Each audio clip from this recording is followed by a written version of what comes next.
rain machines are really just giant sprinklers. All you got to do is put those sprinklers high enough in the air the camera can't see them, and find a good water source to hook it up to. And when you're all ready to start filming, all you got to do is turn on your rain machine, and then you get the rain. Pretty simple. They do try to make the raindrops really big so it shows up a little better on film. Or they'll hit it with some light sometimes so you can see it better.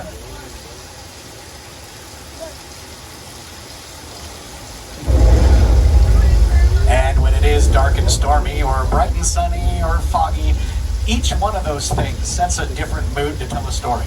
So weather effects can be very effective, but you got to remember to turn it off.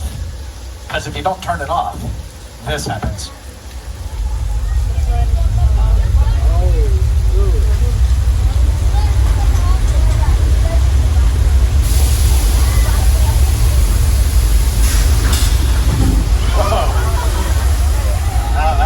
That was a big one. They made the flash flood just for the tour. All that water goes back up the hill and comes down again for the next trim, so... If you want to watch the full version, click this video on the left, or want to watch a video that recommend for you, click this video on the right. Finally, thank you for watching, and see you later.